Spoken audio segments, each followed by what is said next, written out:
The desperate gasps for air coming from the blood-stained sack on Elijah's porch sent chills down his spine as he realized someone was suffocating inside. When his knife sliced through the rough burlap, revealing the beaten woman whose terrified eyes locked with his, the lonely rancher knew his peaceful isolation had ended forever. Before we continue, don't forget to subscribe to the channel, like the video, and comment where in the world you're watching from. Let's go. Under the merciless sun of the Montana wilderness, Elijah Thornton wiped sweat from his brow and continued mending the fence that separated his modest ranch from the vast emptiness beyond. The wire bit into his calloused hands, drawing blood that he barely noticed anymore. 6 years alone had hardened him in ways he never thought possible, turned his skin to leather and his heart to stone. The wind whispered through the tall grass, carrying the scent of wildflowers and distant rain. His horse, Samson, grazed nearby, occasionally lifting his head to the breeze as if sensing something Elijah couldn't. The rancher paused, stretching his aching back and gazing toward the horizon where dark clouds gathered. A storm was coming, the kind that brought flash floods to the gulch and sent wildlife seeking shelter. "Come on, boy," he muttered to Samson. "Better get back before it hits." The ride home was quiet save for the distant rumble of thunder and the steady rhythm of hooves against packed earth. Elijah's thoughts wandered, as they often did during these solitary journeys, back to a time when laughter echoed through his home, when Sarah's voice called him in for supper, when their little girl's footsteps pattered across wooden floors. Before the fever took them both in a single cruel week, the first heavy drops began to fall as his cabin came into view, a humble structure of weathered logs and a tin roof that stood defiant against the elements. Elijah dismounted, leading Samson to the shelter of the barn and removing his tack with practiced efficiency. He was about to head inside when a sound stopped him, faint but distinct, like nothing he'd heard before. There on his porch, illuminated by a flash of lightning, lay a burlap sack. It moved. Elijah's hand instinctively went to the pistol on his hip as he approached cautiously. The sack writhed again, accompanied by a muffled sound that froze the blood in his veins. "Please," came a woman's voice, desperate and fading. "Open it, I can't breathe." For a moment he stood paralyzed. 6 years of solitude had made him wary of unexpected visitors,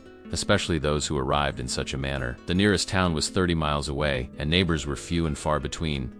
Nobody came to Thornton Ranch by accident. Another flash of lightning revealed something dark seeping through the bottom of the sack. Blood, with swift movements. Elijah knelt beside the sack and drew his knife, carefully slicing through the coarse material. As he peeled back the burlap, he found himself staring into the terrified eyes of a woman young, perhaps mid-20s, with a wild tangle of dark hair framing a face both beautiful and bruised. A gag had been tied cruelly tight across her mouth and her hands were bound behind her back. Elijah quickly removed the gag, his fingers trembling slightly as the woman gasped for air. "Thank you," she whispered, her voice raw. "Please, they might come back." "Who?" he demanded, working to untie her hands. "Who did this to you?" But before she could answer, her eyes rolled back and she slumped forward into his arms, unconscious. In the fading light, Elijah noticed the wound on her side, a gunshot still bleeding. Cursing under his breath, he lifted her limp form and carried her into the cabin just as the skies opened up completely. Inside, he laid her gently on his bed and worked quickly by lamplight, cutting away the blood-soaked fabric around her wound. The bullet had grazed her ribs, leaving an angry furrow that bled steadily but wasn't life-threatening if he could stop the bleeding. 6 years alone had taught him rudimentary medicine, setting broken bones, stitching wounds, nursing fevers. Necessity was a harsh teacher. As he cleaned the wound with whiskey and prepared needle and thread, the woman stirred, her eyes fluttering open. For a moment, confusion clouded her features, then panic as she tried to sit up. "Easy," Elijah said, his voice rough from disuse. "You're safe, for now." She stared at him, wild-eyed, like a cornered animal. "Where am I?" "Thornton Ranch, middle of nowhere. Which might be the safest place for you right now." He held up the needle. "This is going to hurt, but that wound needs stitching." She nodded once, her jaw set with determination as she lay back. "I've endured worse." Something in her tone made Elijah believe her. As he began to stitch, she barely flinched, her eyes fixed on the ceiling, tears silently tracking down her temples into her hair. "My name is Rebecca Morgan," she said suddenly, as if deciding to trust him. "They'll kill me if they find me." "Who's they?" Elijah tied off another stitch, his hands steady despite the questions racing through his mind. "Caldwell's men." She spat the name like poison. "Edwin Caldwell. He owns half the county now, and he thinks he owns me too." Elijah had heard whispers of Caldwell during his infrequent trips to town, a wealthy rancher from back east who'd been buying up land, bringing in hired guns to enforce his will. But Thornton Ranch was too small, too remote to attract such attention. Until now. "Why would Caldwell want you dead?" he asked, finishing the last stitch and covering the wound with a clean cloth. Rebecca's laugh was bitter. "Because I know what he did. I know about the murders, the bribes, the forged deeds. I worked in his house as a maid. I found documents in his study proof that would hang him." Her voice dropped to a whisper. "And because I refused him. Men like Caldwell don't take kindly to rejection." Elijah handed her a cup of water, which she drank greedily. "How did you end up in a sack on my porch?" "I stole the documents and ran." Her hand unconsciously went to her side where the bullet had grazed her. "They caught me at the edge of town, decided to make an example of me." Her eyes darkened with the memory. "They were taking me somewhere to finish the job when the storm started. Lightning spooked their horses. The wagon overturned near your property. In the confusion, I managed to escape, but one of them shot me. I found the sack in the overturned wagon and crawled inside, thinking I could hide until they left. And they just left you here? They were searching the area. I passed out from the pain. They must have thought I'd died in the ravine. She met his gaze directly. They'll come back to check. By morning at the latest. Elijah moved to the window, pushing the curtain aside just enough to peer into the storm-lashed darkness. The rain had become a solid wall of water, lightning turning night to day in blinding flashes. No one would be traveling in this weather, but come morning. Get some rest, he said, turning back to her. We'll figure this out.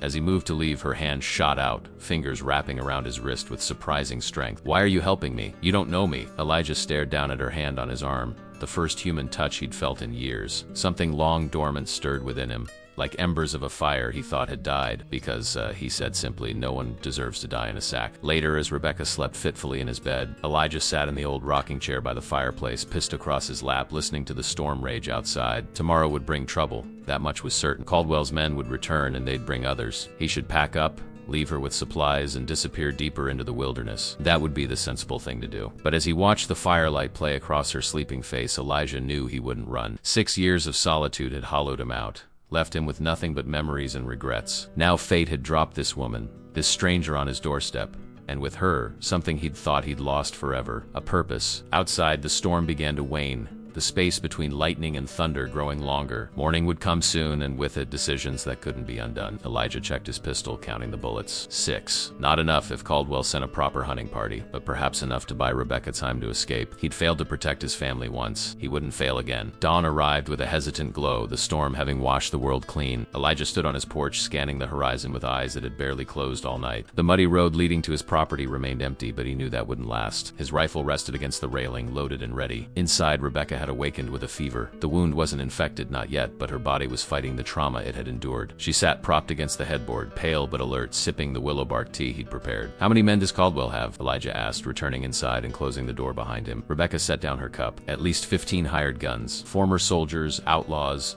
men with nothing to lose and everything to gain by staying in his good graces. She pushed a strand of hair from her face. And they're loyal. Caldwell pays well. Elijah nodded, mentally calculating the odds.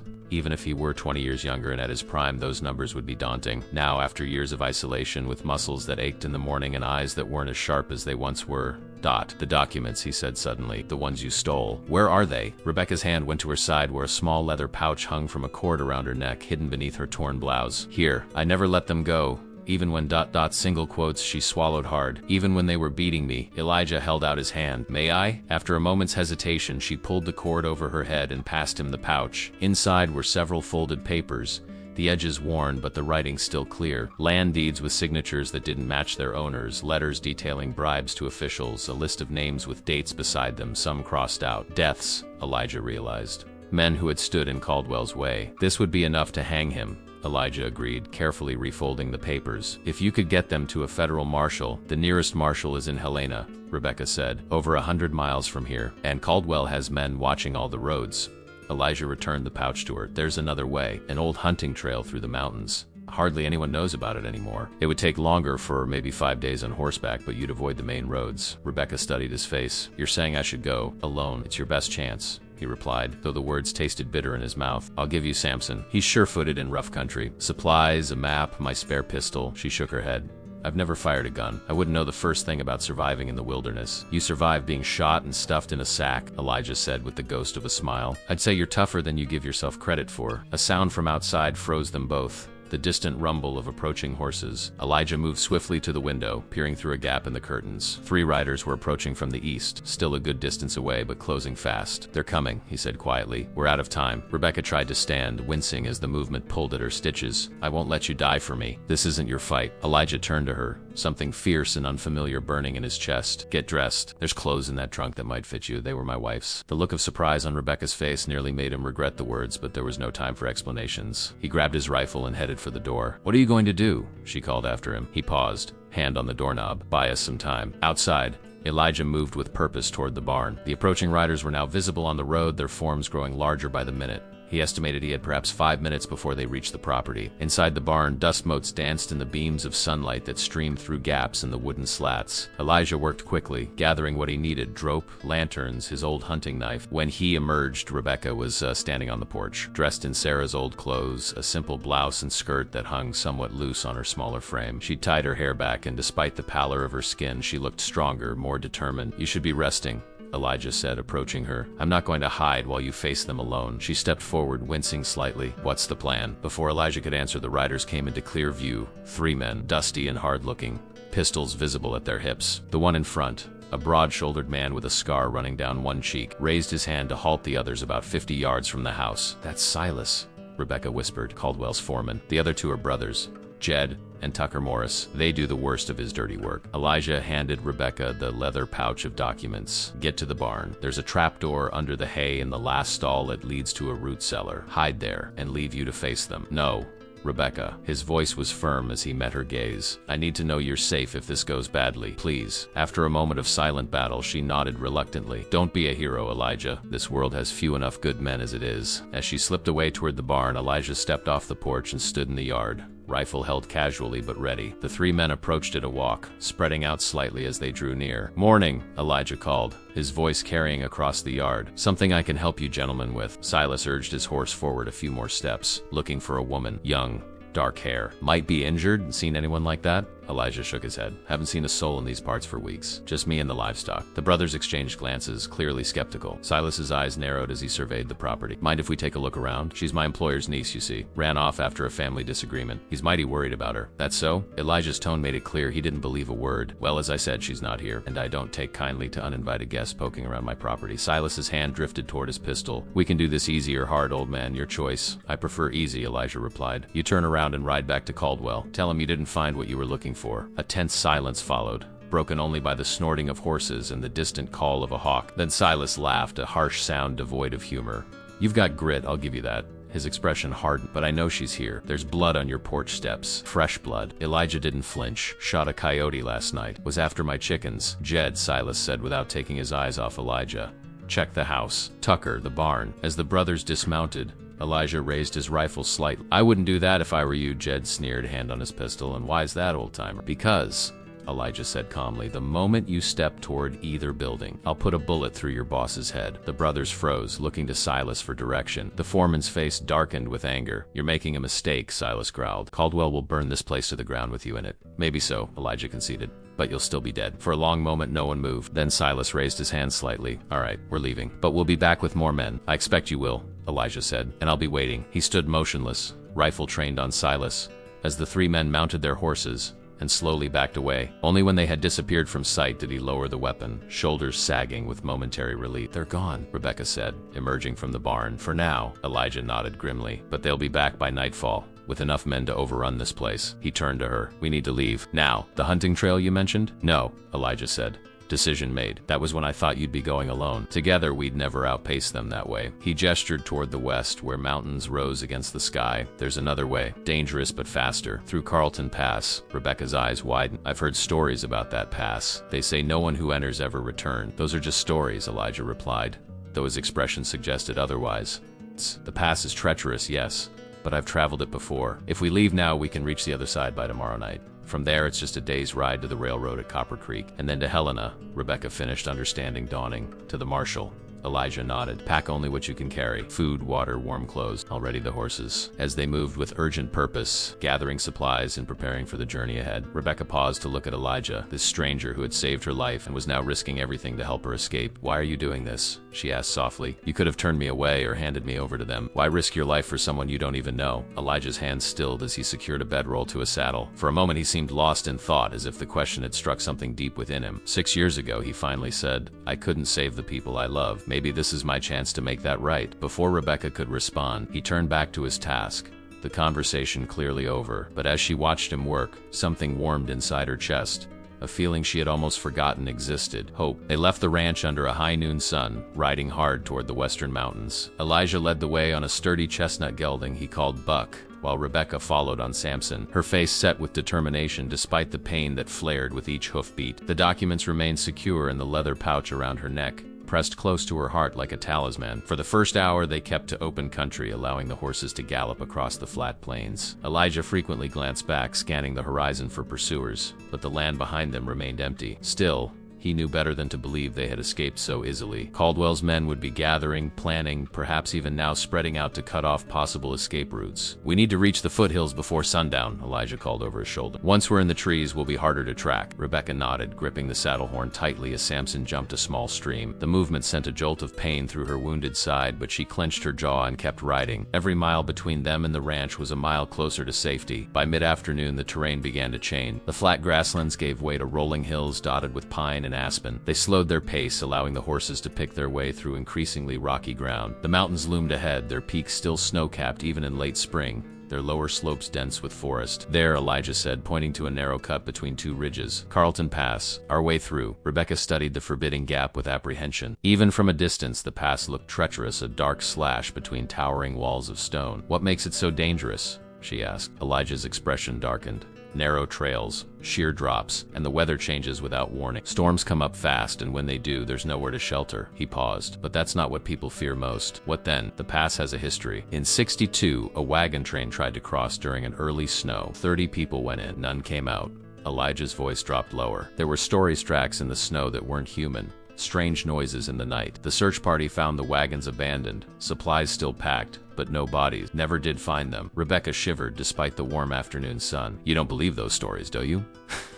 "I believe in what I can see," Elijah replied. "And what I can see is that pass is our only chance of outrunning Caldwell's men." As they continued toward the mountains, the sun began its descent toward the western peaks, casting long shadows across the land. Elijah led them into a dense stand of pines, following a game trail barely visible among the undergrowth. The air grew cooler under the canopy, filled with the scent of resin and damp earth. "We'll camp here tonight," he said, dismounting in a small clearing. "We're sheltered from view and there's water nearby." Rebecca slid carefully from Samson's back, her legs trembling with exhaustion. The day's ride had taken its toll. Her wound throbbed mercilessly. Fever flushed her cheeks. Elijah noticed immediately, his weathered face creasing with concern. "Let me check your stitches," he said, helping her sit on a fallen log. She didn't protest as he gently lifted the edge of her blouse to examine the wound. The skin around the stitches was red and warm to the touch, but the thread had held. "It's not infected," he said, relief evident in his voice. "But you need rest." "I shouldn't have pushed so hard today. We had no choice," Rebecca replied, wincing as he applied a fresh poultice of herbs he'd brought from the ranch. "How far behind do you think they are?" Elijah glanced back the way they had come, his eyes searching the gathering darkness. "Hard to say. If they picked up our trail early, they could be just a few hours behind. If not, we might have until morning." As darkness fell, Elijah built a small, smokeless fire, shielded from view by a circle of rocks. They ate a simple meal of jerky and hardtack, washing it down with water from a nearby spring. The night was quiet, save for the occasional hoot of an owl or rustle of small creatures in the underbrush. "Tell me about your wife," Rebecca said suddenly, breaking the silence that had settled between them. "The clothes, they were hers?" Elijah stared into the flames, his face a mask of carefully controlled emotion. For a moment, Rebecca thought he wouldn't answer. "Sarah," he finally said, the name emerging like something precious and fragile. "Her name was Sarah. She loved wildflowers. Used to fill the house with them every spring." A ghost of a smile crossed his lips. "She was stronger than me in every way that mattered." "And you had a child?" Rebecca asked gently, remembering the small wooden toy horse she'd noticed on a shelf in his cabin. Elijah nodded. "A daughter, Emma." His voice caught slightly. "She was 5 when the fever took them both. 6 years ago now." "I'm sorry," Rebecca whispered, understanding now the hollow look she sometimes glimpsed in his eyes. "To lose them both at once, It was quick," Elijah said, as if that somehow made it better. 3 days from first cough to last breath. Nothing the doctor could do. He poked at the fire with a stick, sending sparks spiraling upward. "Afterward, I couldn't bear to leave the ranch. It was the home Sarah had made, the place where Emma had played. Leaving felt like losing them again." Rebecca reached across the space between them, placing her hand on his arm. "And now you've left it behind to help a stranger." Elijah met her gaze, something resolute hardening in his eyes. "Sometimes the only way to honor the dead is to help the living." The moment stretched between them, filled with unspoken understanding. Then Elijah cleared his throat and stood. "You should sleep. I'll take first watch." As Rebecca settled onto her bedroll, wrapping herself in a woolen blanket against the mountain chill, Elijah took up position at the edge of the clearing, rifle across his knees, eyes scanning the darkness beyond. "Elijah," she called softly. He turned, his profile silhouetted against the night sky. "Thank you, not just for saving me, but for ... single quotes." She hesitated. "For treating me like someone worth saving." He nodded once, then turned back to his vigil. But in that brief moment, Rebecca had seen something in his face, a crack in the armor he'd built around himself these past 6 years. A glimpse of the man he'd been before loss had hollowed him out. As she drifted toward sleep, Rebecca wondered if perhaps they were saving each other. Dawn broke with alarming swiftness, the eastern sky bleeding from black to purple to fierce orange in what seemed like minutes. Elijah, who had eventually traded places with Rebecca for a few hours of restless sleep, was already packing their meager camp when she opened her eyes. "We need to move," he said without preamble. "I heard horses in the night, distant but moving in our direction." Rebecca rose quickly, ignoring the protest of stiff muscles in her throbbing side. They ate a hasty breakfast of dried apple slices and the last of the hardtack, then mounted up and continued their journey toward Carlton Pass. The terrain grew steadily more challenging as they ascended. The game trail gave way to a rocky path that switchbacked up the mountainside, forcing them to dismount and lead the horses over the most treacherous sections. By mid-morning, they had climbed high enough to look back over the valley they had crossed the previous day. "There," Elijah said, pointing to a distant cloud of dust moving across the plains. "Riders. At least a dozen." Rebecca squinted against the morning sun. "They're following our exact trail." They have trackers," Elijah confirmed grimly. "Good ones. We need to reach the pass before they catch up." They pushed on with renewed urgency, the horses breathing hard as the air thinned with altitude. The forest thinned as well, giving way to scrubby pines and bare rock. The wind picked up, carrying the scent of snow from the higher peaks. By early afternoon, they stood at the entrance to Carlton Pass, narrow defile between towering walls of striated rock. The path ahead disappeared into shadow, twisting between boulders and along precipitous ledges. The wind howled through the gap, carrying whispers that seemed almost like distant voices. Rebecca felt a chill that had nothing to do with the mountain air. "It looks like the mouth of hell. It's our only way through," Elijah replied, though she noticed he checked his pistol before continuing. "Stay close. The trail forks in several places and the wrong choice leads to dead ends. Or worse." As they entered the pass, the temperature dropped noticeably. The sun vanished behind the high walls, plunging them into a twilight gloom despite the early hour. Their horses grew nervous, ears flicking back and forth, hooves clattering too loudly on the stone path. "The stories about this place," Rebecca said, her voice hushed by the oppressive silence that seemed to swallow normal sounds. "What do you think really happened to those people in '62? Elijah's eyes scanned the shadows, alert for any movement. "Mountain justice, most likely. These hills were full of deserters during the war, men who'd fled the fighting and turned to banditry. A wagon train would have been tempting prey, but no bodies were ever found. These mountains keep their secrets," Elijah said, his tone suggesting the conversation was over. They continued in silence, leading the increasingly reluctant horses through narrowing passages where the walls pressed so close they had to turn sideways to squeeze through. The path climbed steeply in places, then descended into shadowy ravines where water dripped from unseen sources. An hour into the pass, they reached a fork in the trail. One path continued forward, relatively clear though it narrowed further ahead. The other branched to the right, climbing steeply up the canyon wall. Elijah studied both options, his brow furrowed. "It's been years since I came this way. I think we take the right fork." Single quotes. A distant sound echoed through the pass, the unmistakable report of a rifle, followed by a faint shout. "They've entered the pass," Rebecca whispered, fear evident in her voice. Elijah made his decision. "The right fork. Quickly now." Single quotes. They urged the horses up the steep incline, loose stones clattering down behind them as they climbed. The path grew more precarious with each step, in some places barely wide enough for the horses to find footing. Below them, the main path through the pass dwindled to a ribbon of shadow. "If they follow our tracks, they'll know we took this fork," Rebecca said, glancing back anxiously.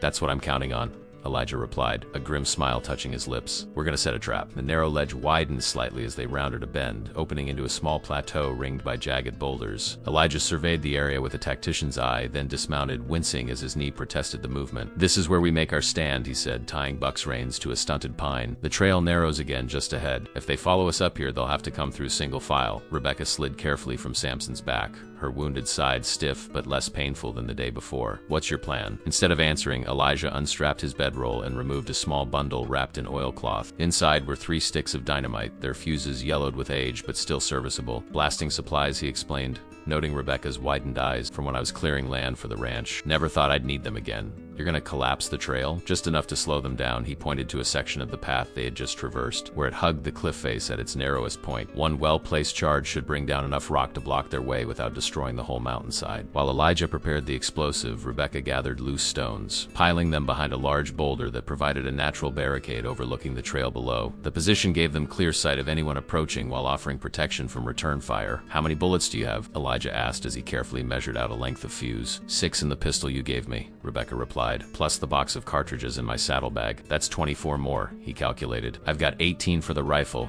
and 12 for my revolver." He shook his head grimly. "Not enough if they all come at once. Then we'd better make each shot count," Rebecca said with a determination that surprised even her. Elijah glanced at her with newfound respect. "You've ever fired a gun before?" No, she admitted, but I'm a quick learner. Without further discussion, Elijah handed her his revolver, heavier than the pistol, but more reliable. 6 shots. Then you have to reload. He demonstrated the action. Hold it with both hands to steady your aim. Breathe out as you squeeze the trigger. Don't pull it. Rebecca nodded, absorbing the instructions with intense focus. She practiced aiming at a knot in a nearby tree, dry firing as Elijah had shown her. Good, he said. Just remember, aim for the center of the body, biggest target. As the afternoon shadows lengthened, they completed their preparations. Elijah placed the dynamite at the narrowest point of the trail, carefully embedding it in a crevice where its force would be directed at the weakest part of the cliff face. He left the fuse unlit but ready, trailing back to their position behind the rock. Now we wait, he said, settling beside Rebecca with his rifle across his knees. They didn't have to wait long. Less than an hour later, they heard the echo of voices bouncing off the canyon walls, followed by the clatter of hooves on stone. Rebecca tensed, her hand moving to the revolver at her side. Easy, Elijah murmured. Let them come to us. Minutes stretched like hours as the sounds grew closer. Then, at the bend where the main trail met their fork, a rider appeared. Even from a distance, Rebecca recognized Silas's broad-shouldered form. He dismounted, studying the ground, then gestured to someone behind him. They've split, Elijah whispered. Smart. They're not all coming this way. Sure enough, only 4 riders followed Silas up the fork, the Morris brothers among them. The others continued along the main path through the pass. What if we're trapped between the 2 groups? Rebecca asked, her voice barely audible. We won't be, Elijah replied, his confidence belying the worry in his eyes. Once we spring the trap, we'll have time to reach the exit before they can regroup. The riders ascended slowly, leading their horses up the treacherous incline, stopping occasionally as Silas checked for signs of their quarry. When they reached the spot where Elijah had planted the dynamite, they were less than 100 yards below the hidden fugitives. When they're past the charge, Elijah breathed, striking a match against a stone. Be ready to run. Rebecca's heart hammered in her chest as she watched the riders navigate the narrow trail. First Silas, then Jed Morris, then 2 men she didn't recognize, and finally Tucker bringing up the rear. As the last man passed the hidden explosive, Elijah touched the match to the fuse. It sputtered to life, the spark racing along its length. Cover your ears, he warned, already moving toward the horses. The explosion, when it came, was deafening, a roar that shook the very mountain beneath. Rocks cascaded down the cliff face, dust billowing outward in a choking cloud. Through the chaos, Rebecca heard shouts of alarm and the terrified whinnies of horses. Now, Elijah yelled, pulling her toward Samson. Ride! They mounted quickly, urging their horses forward along the continuation of the trail that led higher into the pass. Behind them, through gaps in the settling dust, Rebecca glimpsed the devastation they had wrought. A section of the trail had vanished completely, replaced by a jumble of broken stone. On the far side, the 4 riders were regrouping, their path forward completely blocked. A rifle shot cracked through the air, the bullet whining off rock several feet to their left. Rebecca ducked instinctively as Elijah returned fire, not aiming to hit but to force their pursuers to take cover. They'll have to backtrack all the way to the fork, Elijah shouted as they rounded a bend that took them out of sight. Buys us a few hours. The trail climbed steeply for another mile, switchbacking up the canyon wall until they were high above the main pass. From this vantage, they could see the other riders continuing along the lower route, unaware of what had transpired. Where does this trail lead? Becca asked, breathless from the ascent. Over the ridge and down the other side, Elijah replied. It's an old hunting path, barely used these days. It'll meet up with the main trail again near the eastern entrance of the pass. As they crested the ridge, the sun was beginning its descent toward the western horizon, painting the mountains in hues of gold and amber. Before them stretched a panorama of peaks and valleys, forests and streams,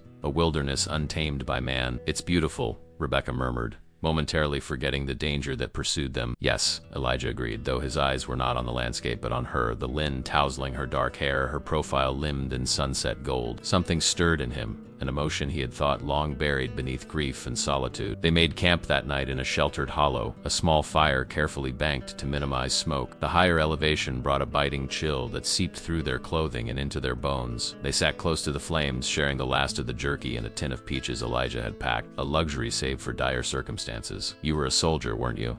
Rebecca asked as she watched him clean his rifle with practiced efficiency. Elijah's hands stilled momentarily. What makes you say that? The way you moved, the way you planned, the way you handled that ambush today. She wrapped her blanket tighter around her shoulders. You've seen combat before, he nodded slowly. Union cavalry, 4 years fighting across Tennessee and Georgia. His voice took on a distant quality. Too many battles to count. Too many friends buried in unmarked graves. Is that where you met Sarah? A small smile softened his features. No, I knew Sarah since we were children. Same small town in Pennsylvania. I went to war. She waited. When I came back, we married and headed west. His smile faded, wanted to leave the fighting behind, start fresh where the land was still clean. Rebecca studied him in the firelight, the lines etched into his face by time and sorrow, quiet strength in his weathered hands, the kindness that remained in his eyes despite everything he had endured. And what about you? Elijah asked, turning the conversation away from himself. How did a young woman like you end up working for a man like Caldwell? Rebecca stared into the flames. My father was a teacher. When he died 2 years ago, he left nothing but debts. I had to find work. She shrugged, a gesture meant to appear casual but failing to hide the pain beneath. There aren't many options for a woman alone. Caldwell was hiring staff for his new mansion. The pay was good. At first it seemed like a blessing, until it wasn't, Elijah prompted gently. He started with small attention, compliment, gifts I couldn't accept. Then came the touches that lingered too long. Her voice hardened. When I refused him outright, he became difficult. Assigned me the worst tasks. Cut my pay, but he didn't force the issue. Not then. He had his reputation to consider. What changed? I found the documents by accident. I was cleaning a study and knocked over a box of papers. Her hand went unconsciously to the pouch at her neck. Land deeds with forged signatures, letters about removing obstacles, a list of men who had opposed him, most of them now dead. I knew then what kind of man he truly was, and you decided to run. Rebecca nodded. That night, I took the papers and fled. I thought I could reach Helena, find the marshal. Her laugh was bitter. I didn't make it 10 miles before they caught me. Elijah added another small branch to the fire. You're braver than most men I've known. Not brave, she corrected. Desperate. There's a difference. Sometimes they're the same thing. They fell silent, each lost in their own thoughts as the fire crackled between them. Above, stars emerged in a sky so clear and vast it seemed you could fall upward into its depths. What will you do? Rebecca asked suddenly. After we reach Helena? After this is over? Elijah hadn't allowed himself to think that far ahead. For 6 years he had existed day to day, surviving rather than living. The future had been nothing but an empty horizon. I don't know, he admitted. Go back to the ranch, I suppose. It's all I have left. Rebecca nodded, understanding in her eyes. We should get some rest. Tomorrow will be another long day. As she settled onto her bedroll, Elijah remained by the fire, keeping watch over their small camp, but his mind was no longer focused solely on the danger that pursued them. Instead, he found himself contemplating something he hadn't dared consider in years: a future. Morning arrived with a sky the color of bruised flesh purple and gray clouds roiling above the mountain peaks. Elijah studied the weather with a frown as he saddled the horses. A storm was brewing, and in these mountains, storms were not to be taken lightly. We need to move fast, he told Rebecca as she joined him, her face drawn with fatigue but her eyes clear and determined. That weather's gonna hit before midday. How far is it the eastern exit of the pass? She asked, checking the cinch on Samson's saddle as Elijah had taught her. 6, maybe 7 hours if we push hard. The trail gets rough in places, but it's mostly downhill from here. They ate a sparse breakfast of the last dried fruit and mounted up, the horses sensing their rider's urgency. The path wound down from their high camp, skirting precipitous drops where a single misstep would mean certain death. The wind grew stronger as they descended, carrying the metallic scent of coming rain. Elijah, Rebecca called over the rising gale, pointing to the valley below. Look! He reined in buck and followed her gaze. Through gaps in the clouds, they could see movement on the main trail through the pass riders, at least a dozen moving east. Caldwell's men had regrouped overnight and were now ahead of them, positioned to cut off their escape. They're trying to trap us in the pass, Elijah said, his voice grim. They know we have to come out the eastern entrance eventually. What do we do? Elijah scanned the terrain, calculating distances and options. We stick to this trail. It'll bring us out about a mile south of the main exit. With luck, we can slip past them in the storm. The first fat raindrops began to fall as they continued their descent, soon turning to a steady downpour that reduced visibility to mere yards. They rode with heads bowed against the deluge, water streaming from the brims of their hats. The trail, already treacherous, became a slick channel of mud and loose stone. Careful, Elijah warned as Buck slipped, nearly losing his footing on a particularly steep section. The horses are struggling. They dismounted, leading the animals by their reins, picking their way cautiously down the sodden path. Thunder boomed overhead, echoing between the canyon walls like artillery fire. Lightning split the sky, illuminating the landscape in brief, stark flashes that left them momentarily blind. It was during one such flash that Rebecca saw it, a figure, just off the trail ahead, standing motion amid a stand of twisted pine. Human in shape, but somehow wrong, too tall and thin, its proportions distorted. Elijah, she gasped, grabbing his arm. There's someone, but when the next lightning strike came, the figure was gone, leaving only rain-lashed trees bending in the wind. Probably just a shadow, Elijah said, though his hand moved to his pistol. The storm's playing tricks on your eyes. Rebecca nodded, trying to convince herself he was right, but a cold dread had settled in her stomach. She remembered his story about the wagon train that had vanished in this pass.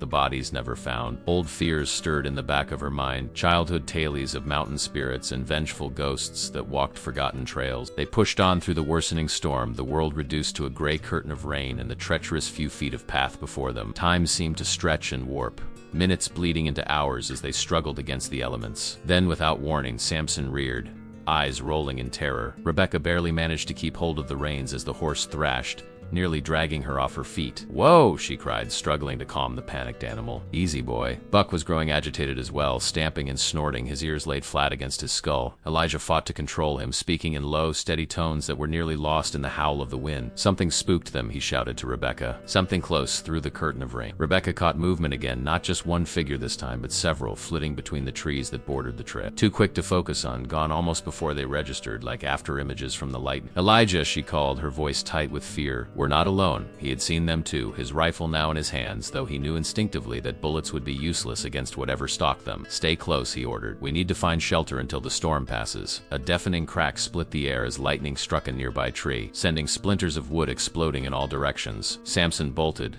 tearing the reins from Rebecca's grasp. The horse vanished into the downpour, carrying with him half their supplies. "Let him go," Elijah said as she made to follow. "We'll find him after the storm." Abandoning any pretense of making progress, they focused solely on survival, searching the cliffside for any niche or overhang that might offer protection from the elements. The rain had become a solid wall, driven horizontally by winds that threatened to tear them from the narrow trail. Finally, Elijah spotted a dark opening in the rock face, a small cave or deep fissure, just large enough to provide shelter. They made their way toward it, Buck following reluctantly, his eyes still wild with fear. The opening was narrow but widened inside, forming a shallow cave that extended perhaps 15 feet into the mountain. It was dry, the floor covered with sand and old leaves blown in by countless storms. Elijah tied Buck to a rock projection near the entrance, where the horse could still see out but was protected from the worst of the weather. "We'll wait it out here," he said, removing his dripping coat and hanging it on a jutting stone. "Storm like this can't last more than a few hours." Rebecca huddled against the rear wall of the cave, shivering despite the relative warmth. Her clothes were soaked through, her hair plastered to her head in dark tendrils. The wound in her side had begun to throb again, a dull, persistent ache that matched the pounding of her heart. Elijah rummaged in his saddlebags, producing a flask that he offered to her. "Whiskey. Not much, but it'll warm you up." She took a small sip, gasping as the liquor burned its way down her throat, then spreading outward in a welcome wave of heat. Elijah sat beside her, close enough that she could feel the solid presence of him, steady as the mountain itself. "What were those things out there?" she asked, her voice small in the confines of the cave. Elijah was silent for a long moment, staring at the curtain of rain beyond the cave mouth. "Mountain cats, maybe? Or wolves?" "Animals do strange things during storms," but his tone lacked conviction, and Rebecca knew he had seen what she had, figures too upright to be animals, too wrong to be human. "You don't believe that," she said. "Tell me what you really think." He sighed, accepting the flask when she passed it back and taking a long pull. "There are stories about these mountains, old stories, the kind told around campfires and whispers." He glanced at her. "The native tribes called this place the path where shadows walk. They avoided it except in times of desperate need." "Shadows," Rebecca repeated, remembering the elongated figures she had glimpsed. "Like the ones we saw." Elijah nodded slowly. "When I was with the cavalry, we had a scout, half crow, half French trapper. He told me the shadows were the spirits of those who died violent deaths in the pass, trapped between worlds, hungry for the living." He gave a short, uncomfortable laugh. "Superstition, of course, but you've seen them before," Rebecca guessed. "That's why you know this pass so well. You've come looking for them." His silence was confirmation enough. Outside, the storm raged on, lightning illuminating the cave entrance in stuttering flashes. In one such flash, a silhouette appeared, a figure standing just outside, tall and unnaturally thin, its head tilted at an impossible angle. Rebecca clutched Elijah's arm, her nails digging into his sleeve. "There," she whispered. "Right there." Buck whinnied in terror, pulling at his tether, eyes rolling white in the gloom. Elijah reached slowly for his rifle, though what good conventional weapons would do against the unconventional, neither of them knew. The figure remained motionless for what seemed an eternity, water streaming off its indistinct form. Then, between one lightning flash and the next, it was gone, leaving only the howling wind and pounding rain. "We're safe in the cave," Elijah said with a certainty he couldn't possibly feel. "They never enter shelters. That's what the old stories say." And if the stories are wrong, he had no answer for that. Instead, he moved to the entrance, rifle ready, positioning himself between Rebecca and whatever waited outside. The gesture spoke volume. A man prepared to face even the supernatural to protect someone who, days ago, had been a stranger. As the afternoon wore on, the storm gradually began to abate, the thunder growing more distant, the rain lessening to a steady drizzle. The figures, if they had truly been there at all, did not return, though both Rebecca and Elijah found themselves starting at every sound, every shift of shadow. "We should try to find Samson," Rebecca said as the last rumbles of thunder faded into the distance. "He couldn't have gone far." Elijah nodded, though his expression was troubled. "We'll follow the trail down." Likely he headed for lower ground, away from the lightning. They emerged from the cave into a transformed landscape. The storm had washed away parts of the trail, leaving gaping holes where the path had once been. Trees lay splintered from lightning strikes, and small rock slides blocked sections of the route ahead. "Watch your step," Elijah warned as they picked their way forward, Buck following on his lead rope, calmer now but still alert for danger. The ground's unstable. They had gone perhaps half a mile when they found Samson, or rather, what remained of him. The horse lay at the bottom of a small ravine, his neck broken from a fall, saddlebags still strapped to his lifeless form. Around the corpse, the mud was disturbed by dozens of tracks that were neither human nor animal, but something in between. "Don't look," Elijah said, trying to turn Rebecca away, but she had already seen. "Those marks," she whispered, "like the ones from your story, the wagon train that vanished." Elijah's face was grim as he retrieved the saddlebags, slinging them over Buck's withers. "We need to keep moving. We still have hours of daylight, and we need to be out of this pass by nightfall." The unspoken implication hung heavy between them. Whatever walked these mountains grew stronger in darkness. They continued down the storm-ravaged trail, both now riding Buck, who struggled under the double burden but seemed grateful for human company. The sky had cleared to a crystalline blue, as if the tempest had never happened, but the devastation it left behind told a different story. Fallen trees blocked their path at intervals, forcing detours that cost precious time. "Those men will still be waiting at the exit," Rebecca said, her arms wrapped around Elijah's waist as they navigated a particularly treacherous section. "And now we're down to one horse. We'll find another way,"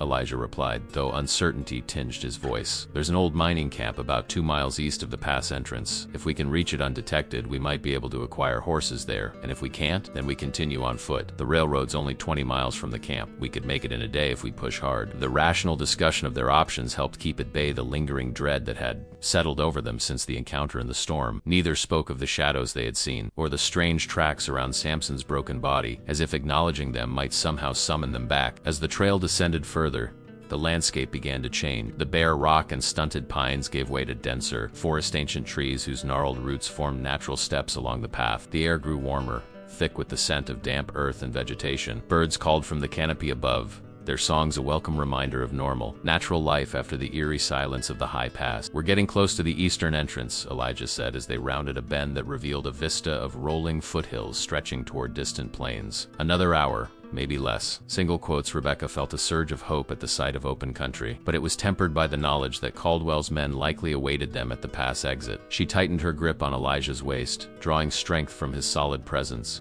"When we reach the entrance," she asked, "what's your plan?" "We wait until dusk, then scout their positions. With luck, they'll be camped at the main trail, not expecting us to emerge elsewhere." He patted the rifle slung across his back. "If necessary, I'll create a distraction while you make for the mining. I'm not leaving you behind," Rebecca said with a fierceness that surprised them both. Elijah half turned in the saddle, his expression softening as he met her gaze. "I wasn't suggesting you would, only that we might need to separate temporarily to improve our chances." The unspoken sentiment behind her words hung between them in just days. They had formed a bond that neither was willing to sever. Whatever dangers lay ahead, they would face them together. As the trail leveled out, joining a wider path that showed signs of more frequent use, they dismounted to give Buck a rest. Elijah led the horse while Rebecca walked beside him, stretching muscles stiff from riding double. "Tell me more about the wagon train," she said suddenly, breaking the companionable silence. "The one that disappeared in the past." Elijah glanced at her, then returned his gaze to the trail ahead. "Why do you want to know?"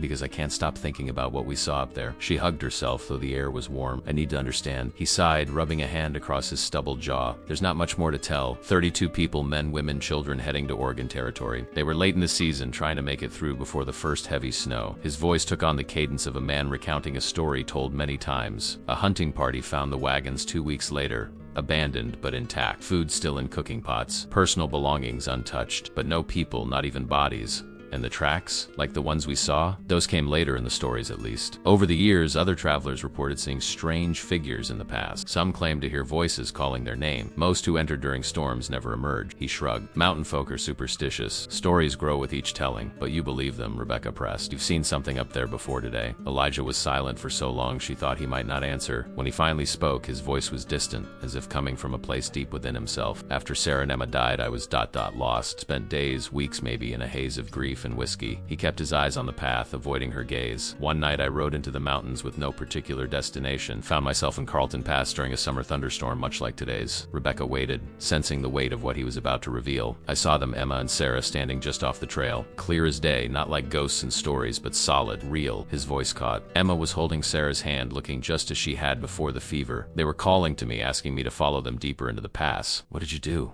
Rebecca asked softly. I nearly went to them. Would have if my horse hadn't reared and thrown me, hit my head on a rock, knocked me senseless. His hand moved unconsciously to a small scar at his temple. When I came to, they were gone. But there were tracks in the mud all around me, not human, not animal. Something else, the shadows, Rebecca whispered. Elijah nodded grimly. I realized then what they were, not my wife and daughter, but things that wore their shapes. Things that fed on grief and loneliness. He looked at her directly now, his eyes haunted. I've come back many times since, in all seasons, all weather. Sometimes I see nothing. Other times, you see them again, she finished for him. And you're drawn to them, even knowing what they are. Yes, the admission seemed to cost him dearly. Whatever walks in these mountains, it knows what we've lost, what we long for. That's what makes it dangerous. Rebecca laid a hand on his arm, feeling the tension in his muscles. Is that why you were so quick to help me? Because you recognized another lost soul? A fleeting smile crossed his face. Perhaps. Or perhaps I just couldn't stand the thought of one more person dying when I had the power to prevent it. They walked in silence for a time, each absorbing what had been shared. The trail widened further as they neared the eastern entrance to the pass, the forest thinning enough to allow shafts of late afternoon sunlight to penetrate the canopy. We should rest here, Elijah said, indicating a small clearing set back from the trail. Wait for dusk before approaching the entrance.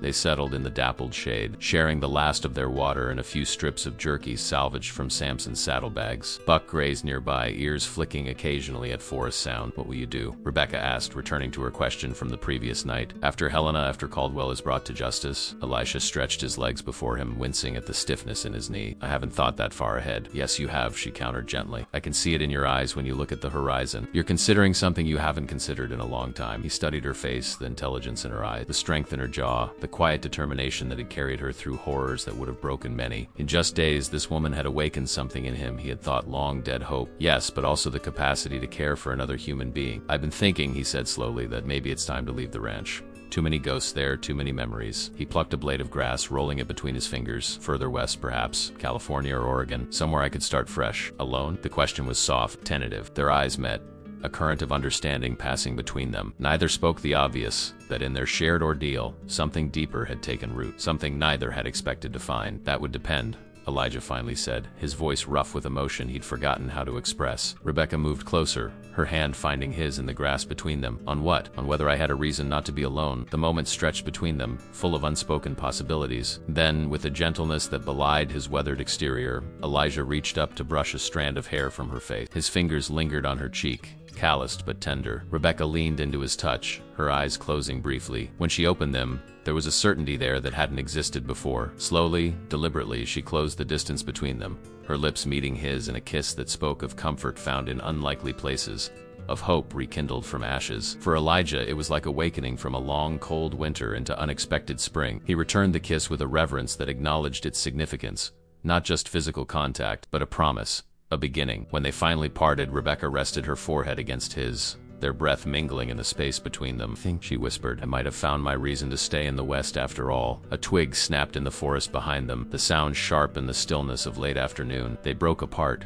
instantly alert, hands moving to weapon. Buck's head came up, ears pricked toward the source of the disturbance. Someone's coming, Elijah mouthed, gesturing for Rebecca to take cover behind a fallen log while he positioned himself behind a large oak, rifle ready. The undergrowth rustled, branches parting to reveal a figure emerging onto the trail, not one of Caldwell's men, but a young boy, no more than 12 or 13, dressed in ragged clothes and carrying a fishing pole over one shoulder. The boy froze when he spotted Buck, his eyes widening in surprise. Hello? He called uncertainly. Somebody there? Elijah hesitated, assessing the situation. The boy appeared to be alone, likely a local out catching his family's supper. He could be harmless or he could be a scout for Caldwell's men. With a slight nod to Rebecca, Elijah stepped from behind the tree, keeping his rifle lowered but ready. Afternoon, son. You're a ways from anywhere. The boy jumped, startled by Elijah's appearance. Didn't mean to trespass, mister. He's taking a shortcut home from the creek. His eyes darted from Elijah to Buck, then to Rebecca as she emerged from her hiding place. Folks lost? Not lost, Elijah replied carefully. Just passing through, heading east. The boy's expression changed, a flicker of recognition crossing his features. You're them, ain't you? The ones they're looking for. Elijah's grip tightened on his rifle, though he kept it pointed at the ground. Who's looking for his son? The boy glanced nervously over his shoulder before answering. Men with guns.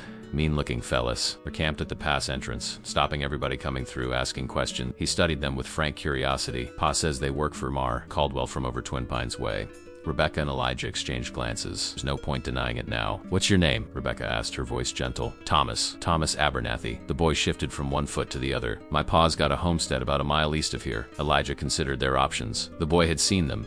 could acidly report their position to Caldwell's men, but there was something earnest in his face that suggested he might be trustworthy or, at least, not immediately hostile. Thomas, Elijah said, making a decision. Those men are looking for us because we have evidence that M.R. Caldwell has done some very bad things. We're trying to get to Helena, to the federal marshal. The boy's eyes widened. Like rustling? Pa says Caldwell's been stealing small ranchers' cattle for years, but nobody can prove it. Worse than rustling, Rebecca said softly. Murder. Thomas went pale, but a determined look settled on his young face. My Uncle Jim had a place next to Caldwell's range. Found him dead last winter, said it was an accident, but Pa never believed it. He straightened his shoulders. I want to help. Elijah exchanged another look with Rebecca. It was a risk, trusting a child they had just met, but they were running out of options. How many men are at the pass entrance? Elijah asked. 8, maybe 10, Thomas replied. They've got a camp set up just where the trail opens to the valley. Nobody gets through without them seeing. And the mining camp to the east, is it still active? Thomas shook his head. Mostly abandoned now. A few old-timers still panning the creek, but that's all. He brightened suddenly. But my pa's got horses. Good ones too. He could help you get around those men.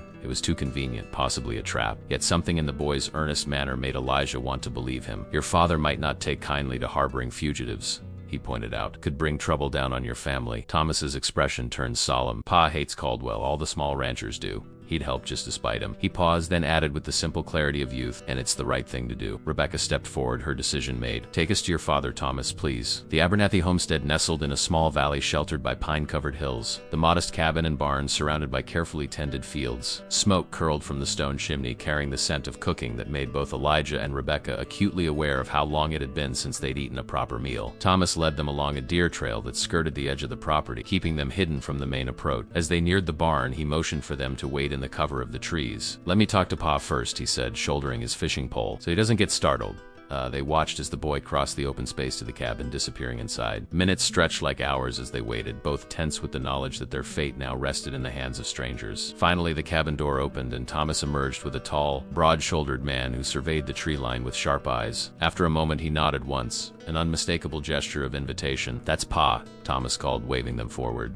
Elijah and Rebecca approached cautiously, leading Buck behind them. As they drew closer, they could see that Thomas's father was perhaps in his 40s, with a weathered face and the calloused hands of a man who worked his land himself. A shotgun rested in the crook of his arm, not pointed at them, but ready if needed. James Abernathy, he introduced himself when they reached the cabin. His gaze moved from Elijah to Rebecca, assessing, but not unkind. Thomas tells me you're in some trouble with Edwin Caldwell. That's putting it mildly, Elijah replied. I'm Elijah Thornton. This is Rebecca Morgan, the woman they're hunting, Abernathy observed. Words spread all through the valley. Caldwell's offering a substantial reward. Rebecca straightened, meeting his gaze directly. I have evidence of his crimes, Mer Abernathy. Murders, land theft, corruption. I'm trying to reach the federal marshal in Helena. Abernathy considered this for a moment, then seemed to come to a decision. Well, you'd better come inside. My wife's just putting supper on the table, and you both look like you could use a hot meal. The interior of the cabin was modest but comfortable. A large main room with a stone fireplace, rough-hewn furniture polished smooth by years of use, and walls adorned with hand-stitched samplers and family portraits. A slender woman with kind eyes and prematurely gray hair was setting plates on a large table, while a girl of about 10 arranged silverware with careful precision. Martha,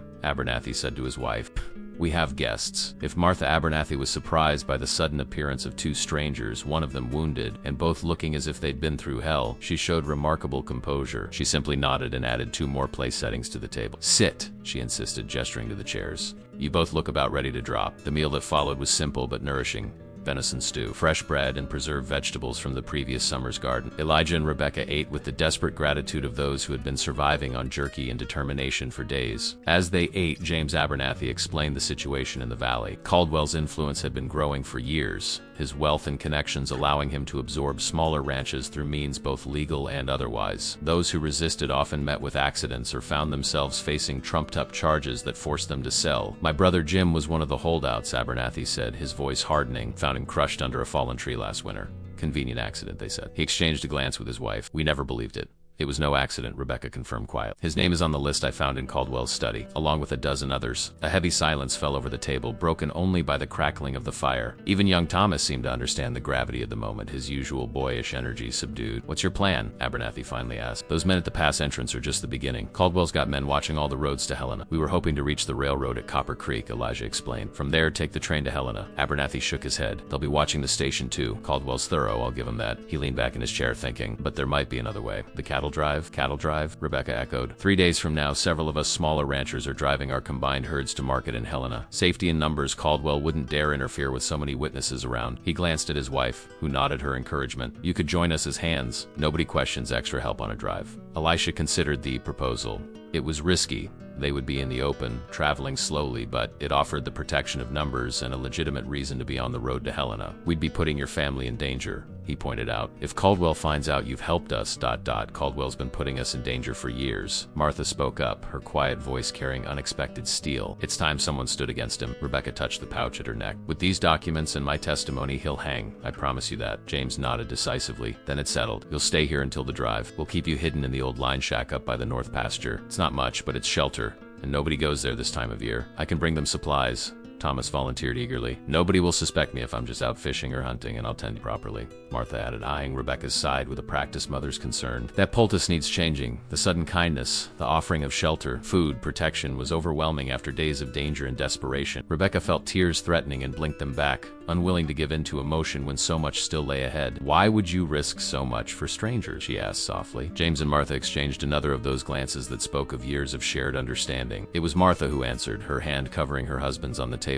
Because there was a time when we needed help and none came. She looked at Rebecca with steady eyes. We swore we would never be those who turned away. Later, as dusk settled over the valley, James led them to the line shack, a simple one-room structure built of logs and roofed with split shingles. Nestled in a grove of aspens near a small stream, it was dusty from disuse but sound, with a stone fireplace, a rough bed wide enough for two, and a small table with 2 chairs. It's not much, he apologized, lighting a lantern that cast warm light over the humble space, but you'll be safe here. Nobody comes this way except family. It's perfect, Rebecca assured him, feeling a wave of exhaustion now that they had, at least temporarily, reached safety. James nodded awkwardly, unused to extended conversation. Martha sent some extra clothes for both of you, and there's food in that basket, enough for a couple of days. Thomas will bring more tomorrow. We can't thank you enough, Elijah said, extending his hand. James took it in a firm grip. No need, just bring Caldwell down. That'll be thanks enough. Single quotes. He paused at the door. Rest now. You're safe here. When he had gone, Elijah built a small fire in the fireplace while Rebecca sorted through the basket. Martha had sent bread still warm from the oven, smoked meat, cheese, apples, even a flask of what smelled like good whiskey. It's strange, she said, arranging the food on the table. After everything we've been through, to find such kindness from people who don't even know us. Elijah smiled. A genuine smile that reached his eyes and softened the hard lines of his face. There are still good people in the world, Rebecca. Sometimes we just have to survive long enough to find them. The next 2 days passed in a strange, peaceful interlude that felt removed from the danger still lurking beyond the Abernathy property. The line shack became a sanctuary of sorts, a place where both Elijah and Rebecca could momentarily set aside their fear and exhaustion. Thomas visited daily as promised, bringing fresh supplies and news from the valley. Caldwell's men were still searching, he reported, but had expanded their efforts outward, convinced their quarry had somehow slipped past them. They'd even searched the Abernathy homestead,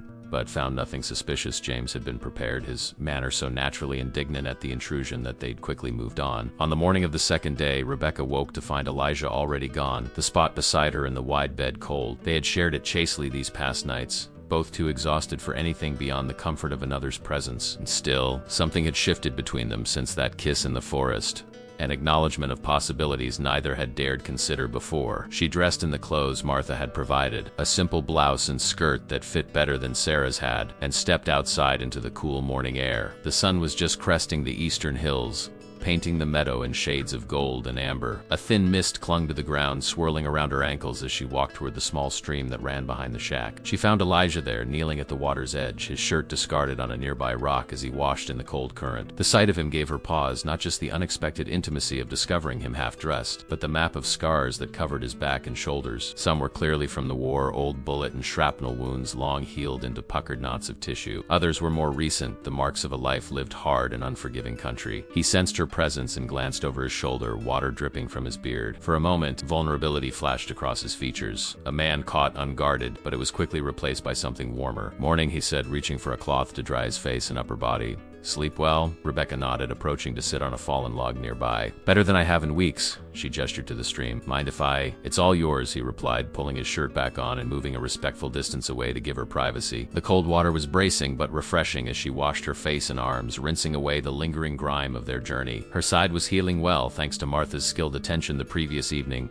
The stitches clean, the redness fading. She would carry a scar, but it was a small price to pay for survival. When she finished, she found Elijah waiting at the edge of the small clearing, 2 tin cups of steaming coffee in hand. He offered one to her, and they sat together on the log, watching the mist slowly burn away as the sun climbed higher. "How's your side?" he asked after a comfortable silence. "Better. Martha says the stitches can come out in another day or 2. She sipped her coffee, savoring the bitter warmth. "What do you make of this cattle drive plan? Do you think it'll work?" Elijah considered the question, his weathered face thoughtful in the morning light. "It's risky, but less so than trying to move on our own. Caldwell wouldn't dare attack a large group of ranchers openly, too many witnesses, too much chance of his involvement becoming known. But if he recognizes us, we'll keep to the back of the herd, stay out of sight as much as possible." He turned to face her directly. "Rebecca, if you want to reconsider, find another way, single quotes." She shook her head firmly. "No, we've come too far to turn back now." Her hand found his on the rough bark of the log. "Besides, I'm starting to believe we might actually succeed." His fingers intertwined with hers, the simple contact conveying more than words could. They sat that way for a time, watching the day brighten around them, allowing themselves this small moment of peace before the challenges ahead. Later that afternoon, James Abernathy arrived with Thomas, bringing news of the cattle drive preparation. They sat around the small table in the shack, planning the details of the journey. "We leave at dawn the day after tomorrow," James explained. 5 families.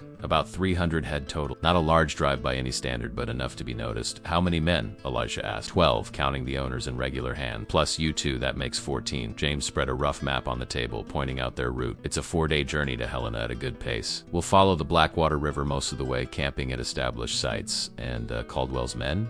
"They've been watching the road, but they can't stop a legitimate cattle drive without raising questions." James tapped a spot on the map. "This is the tricky part. The Narrows just south of Peterson's Crossing. If they're going to make a move, that's where they'll do it." Elijah studied the map, memorizing the terrain. "What about the railroad? Will they be watching Copper Creek Station?" "Almost certainly. That's why we're bypassing it entirely, staying with the herd all the way to Helena." James rolled up the map. "You'll ride with my outfit," posing his hands I hired for the drive. "I've got clothes, gear, everything you'll need." The plan was sound, as good as they could hope for under the circumstances. Still, the danger was far from past. If Caldwell somehow learned they were with the drive, he might risk an open confrontation, regardless of witnesses. "And if something goes wrong?" Rebecca asked, voicing the concern they all shared. James's face hardened. "Then we fight. Every man on this drive has reason to hate Caldwell. We won't surrender you easily." The next day passed in careful preparation. James brought proper trail gear, wide-brimmed hats to shade their faces, heavy canvas coats, leather gloves, and sturdy boots. Martha arrived with Thomas around midday, carrying a basket of fresh-baked goods and a bundle of clean bandages to check Rebecca's wound one final time. "It's healing well," she pronounced after a careful examination. "The stitches can come out now with deft, gentle hands." She removed the sutures, then applied a fresh poultice of herbs and a clean bandage. "Keep it covered for another day or 2, but after that, air will do it good." "Thank you," Rebecca said, gripping the older woman's hand. "For everything." Martha smiled, her eyes crinkling at the corners. "You remind me of myself at your age, too stubborn to let men decide your fate." She glanced toward the door where Elijah and James were discussing the drive. "He's a good man, your Miss Murthornton. I can see it in his eyes when he looks at you." Rebecca felt her cheeks warm. "He saved my life, and you saved his, though he may not know it yet," Martha replied cryptically. Some men need saving from themselves most of all. That evening, their last in the sanctuary of the Lion Shack, Elijah and Rebecca sat before the fireplace, sharing the last of the whiskey James had brought. Outside, a gentle rain had begun to fall, drumming softly on the shake roof and adding to the sense of cozy isolation. "Are you afraid?" Elijah asked, studying her face in the firelight. Rebecca considered the question honestly. "Yes, but not like before." She turned the tin cup in her hands, watching the amber liquid catch the firelight. "Before, I was afraid of dying without anyone knowing what Caldwell had done, without justice." She looked up, meeting his gaze. "Now I'm afraid of what comes after, of what happens if we succeed." "You mean returning to your old life?" She shook her head slowly. "That's just it. I don't think I can go back to that life. Too much has changed." "I've changed," her voice soft. "And then there's us." The word hung between them, laden with meaning neither had fully articulated. Us. So simple, yet so profound. The recognition that somehow, through danger and desperation, they had become something more than 2 individuals fleeing a common enemy. Elijah set his cup aside and moved to sit beside her on the rough bench. "Rebecca," he began, his voice low and uncertain, "I haven't had much practice at this, feeling. After Sarah and Emma, I thought that part of me was dead." She turned to face him, close enough now that she could see the flecks of gold in his hazel eyes. "And now I find myself thinking about tomorrow and the day after." His hand found hers, rough fingers gentle against her skin. "Thinking about a future I didn't believe I deserved." "With me?" The question was barely a whisper. In answer, he leaned forward, his lips meeting hers with a tenderness that belied his rugged exterior. This kiss was different from their first, not born of desperate emotion, but of something deeper, more deliberate, a choice freely made. When they parted, Rebecca rested her forehead against his.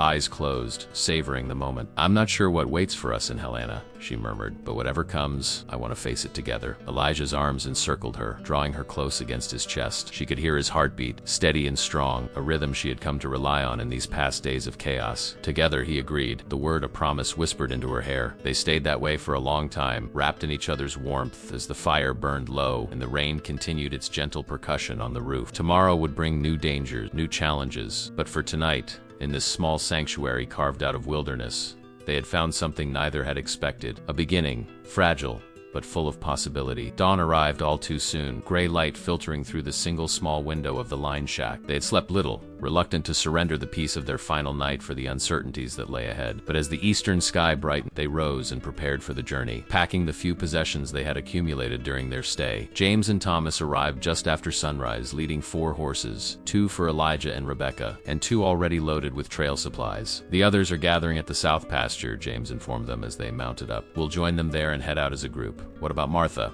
Rebecca asked, noting the woman's absence. "She's staying behind," James replied, a flicker of worry crossing his features. "Someone needs to tend the place. And if anything goes wrong, he didn't finish the thought. But they all understood the unspoken implication. If the worst happened, Martha would be safe, able to care for Thomas. They rode in silence through the misty morning, following a narrow trail that wound through stands of aspen and pine. The rain had stopped sometime in the night, but the world still dripped with moisture, every leaf and blade of grass adorned with crystal droplets that sparkled in the strengthening sunlight. As they crested a small rise, James pointed to a valley below where dozens of cattle were being gathered by mounted riders. "There's our drive," he said. "Once we join them, you're just 2 more hands helping get the herd to market. Keep your heads down, do as you're told, and with luck, we'll be in Helena before Caldwell's men realize you're gone." Elijah and Rebecca exchanged a glance, both knowing that luck had been in short supply these past days. But as they urged their horses forward to join the gathering below, there was a new resolve between them, a shared determination that went beyond mere survival. Whatever waited on the trail ahead, they would face it together. The cattle drive moved with the methodical rhythm of tradition, a living, breathing entity of dust and muscle and purpose. 300 head of mixed breeds, their hides gleaming dull red and black and brindle in the morning sun, flowed like a river between the boundaries set by mounted riders. The soft lowing of cows calling to their calves mixed with the creak of leather and the steady thud of hooves against packed earth. Elijah rode drag position with Rebecca, the least desirable assignment at the back of the herd where dust hung thick in the air and the slowest animals required constant attention. It was also the safest place for 2 people who didn't want to be recognized, far from curious eyes at the front of the line. "You're a natural," he observed as Rebecca skillfully turned a wandering heifer back toward the main. In the 3 days since they'd joined the drive, she had taken to the work with surprising aptitude. She smiled, pushing her hat back slightly to wipe sweat from her brow. "I'm a quick study." The transformation was remarkable. Dressed in men's clothing, her face tanned and dusty, her hair tucked beneath her hat, she could easily pass for a young ranch hand at a distance. They rode in companionable silence for a time, both scanning the horizon out of habit. The first 2 days of the drive had passed without incident, following the Blackwater River through rolling grasslands dotted with cottonwoods and willows. Today, the 3rd day, would take them through the narrows James had identified as the most dangerous point of their journey. "You're worried about the narrows," Rebecca said, reading his thoughts with an accuracy that no longer surprised him. Elijah nodded. "It's the perfect place for an ambush. The trail hugs the riverbank with a steep ridge on the other side. No room to maneuver the herd if trouble starts. James has sent scouts ahead," she reminded him. "If Caldwell's men are waiting, we'll know before we reach them," as if summoned by their conversation. James Abernathy rode back from his position mid-herd, his expression grave beneath the brim of his dusty hat. "Riders coming," he said without preamble. 4 of them heading this way from the direction of the narrows. Elijah straightened in his saddle. "Caldwell's men? Can't be sure, but they're not locals." James glanced at Rebecca. "Best if you hang back, stay out of sight. I'll have Thomas ride." She nodded, pulling her hat lower. James signaled to his son, who trotted over from his position on the flank. "Stay with them," James instructed. "If there's trouble, head for the river crossing and circle back to the homestead." Thomas nodded solemnly, accepting the responsibility without question. The boy had shown remarkable maturity throughout their ordeal, his youthful eagerness tempered by an understanding of the stakes. James rejoined the lead riders just as the approaching horsemen came into clear view. Even at a distance, there was something menacing about them. The purposeful way they rode, the rifles visible in saddle scabbards. Elijah, Rebecca, and Thomas drifted further back, using the dust and confusion of the herd as cover. From this position, they could observe without being observed, close enough to hear but unlikely to be noticed. The riders reached the head of the column and stopped, blocking the trail forward. The lead drover, a heavyset man named Peterson who owned the largest share of the herd, rode out to meet them. "Afternoon, gentlemen," Peterson called, his voice carrying on the still air. "Something we can help